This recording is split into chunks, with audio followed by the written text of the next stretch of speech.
Assalamualaikum warahmatullahi wabarakatuh. Bismillahirrahmanirrahim. Alhamdulillahi rabbil alamin. Allahumma salli wa sallim ala sayyidina Muhammad wa ala alihi wa sahbihi ajma'in.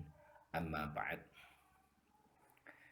Ananda sekalian yang berbahagia, kita lanjutkan kajian fikih kita. Sekarang kita bahas fasal syurutus sujud, syarat-syarat ketika bersujud dalam sholat. Kita mulai bismillahirrahmanirrahim. Faslun, inilah fasal syurutus sujudi,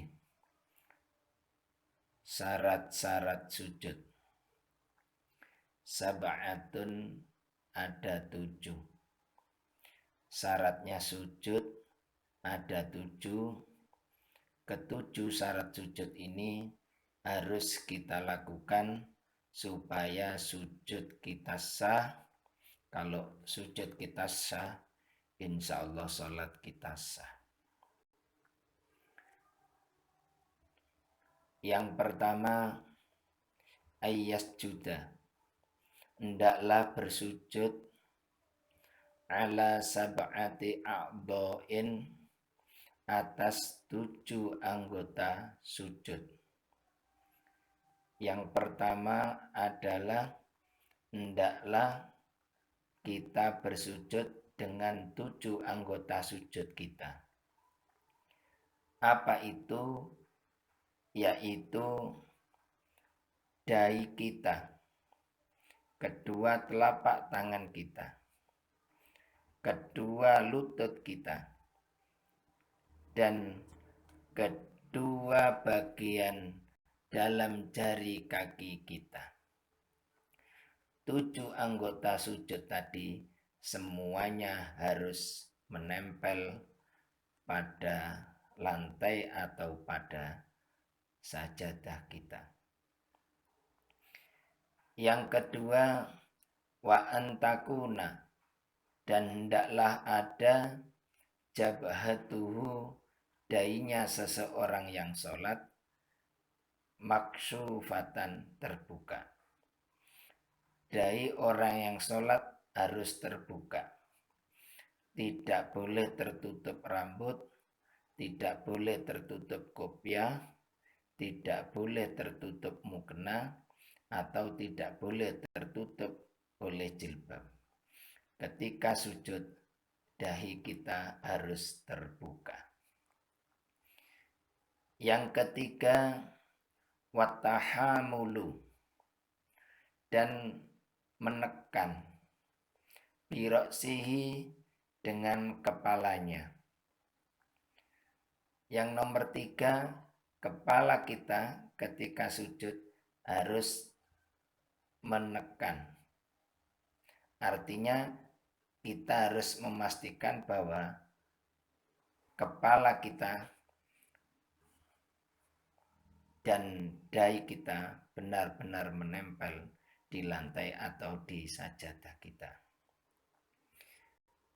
Yang keempat, wa'adamul huwi, dan ketiadaan maksud. Maksudnya adalah menurunkan kepala ke lantai, li ghairihi, bukan karena selain niat sujud. Harus benar-benar niat sujud ketika kita meletakkan dahi kita, menurunkan kepala kita ke lantai. Yang nomor 5, wa alla yasjuda, dan hendaklah tidak bersujud ala syai'in, pada sesuatu, yataharraku, yang bisa bergerak, biharokatihi, dengan gerakan orang yang sholat.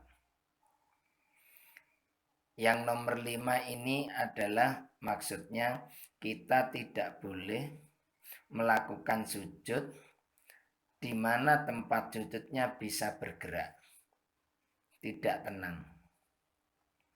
Misalnya ada orang atau kita sholat di atas kasur kita, maka tidak boleh. Kenapa tidak boleh? Karena tempat sujudnya tidak tetap bisa bergerak.